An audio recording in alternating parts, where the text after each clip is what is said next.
Mga kasayan, magkakabit tayo ng voltmeter sa Badja City 100. Nakakatulad nito.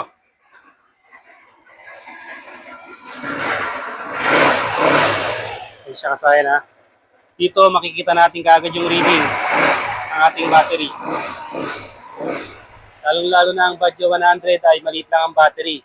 Kaya kailangan meron tayong voltmeter para ma-monitor natin yung ating battery, stator, tsaka yung regulator rectifier. Ito yung magmo-monitor para maiwasan natin yun yung mga lobat, overcharge, at saka yung grounded, mamomonitor ng ating voltmeter. Dito natin siya ilalagay sa Badja City 100.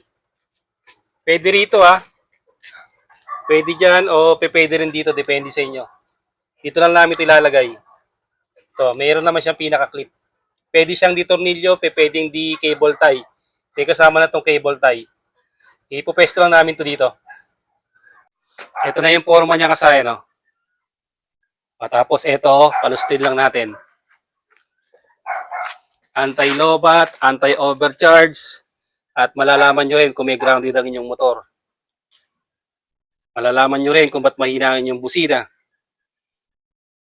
Dahil malalaman nyo kagad dito kung ilan na lang yung voltahe ng inyong battery.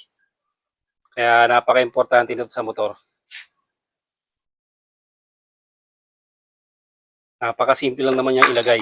Itong kulay black, lalagay natin sa negative. Negative ng Kawasaki ay black yellow. Ang accessory wire naman, ito accessory wire naman yung red, kulay brown. So, tusok lang natin ito rito. Tapos puno tayo sa susian para rektahan na kagad. Ito yung susian natin. Hanapin natin dyan yung yung ito. So, depende sa inyo kung anong gusto nyo gawin Pero mas maganda splice. Ito dahil tutorial lang, papaipit lang natin.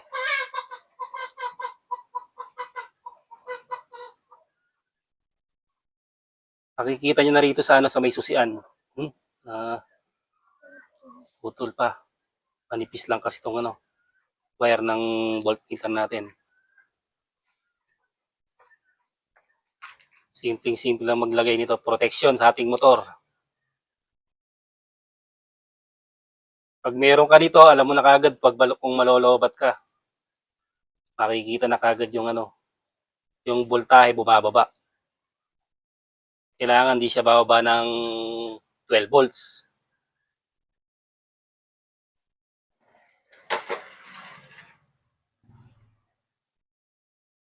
Siya, papasok lang natin ito sana. Itong kulay red sa brown.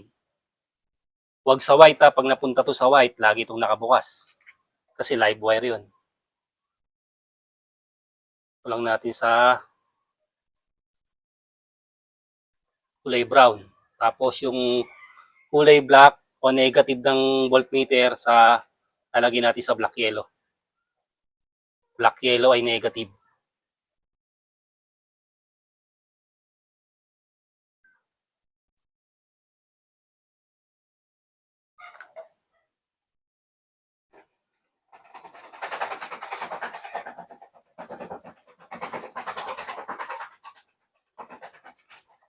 Pag yun ang pagdikitin baka magka-crown.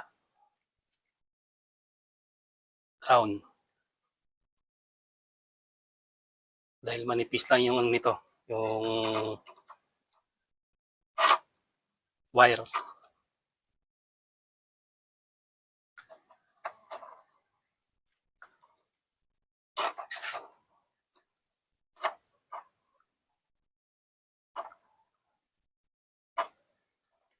Black yellow yung black, tapos yung red sa brown. Tapos testing natin.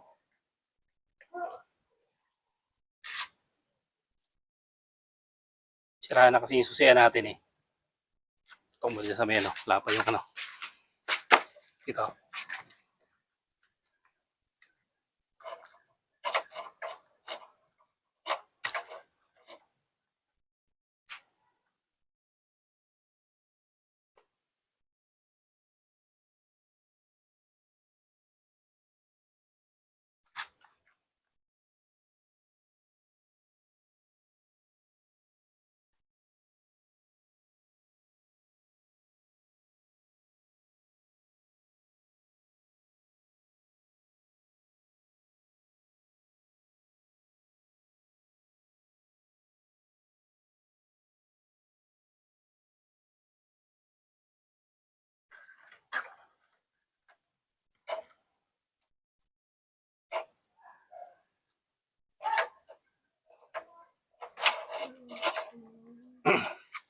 Eh, siya kasayan, 11.9. Ibig sabihin ay, palobat na siya. Ang battery nyo, pag laging 11.9, kinabukasan, palitin na yan. Pero pwede nyo pang gamitin hanggat wala pang pambili. Dapat 12.6, 12.7, 12.8, mga healthy yung battery.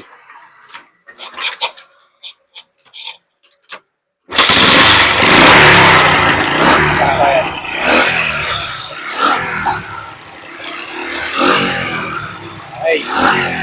Ibig sabihin, maganda yung charging natin. Hanggang 14.7.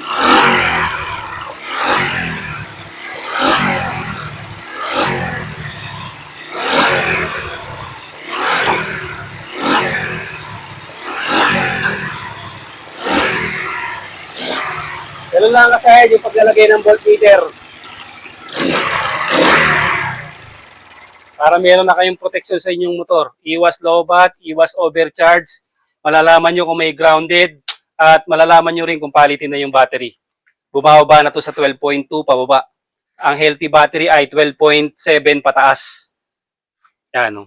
Pag bumababa na ganyan, ibig sabihin yung battery ay pwede mo nang palitan. Nandito lang mga kasayan. Salamat sa panonood.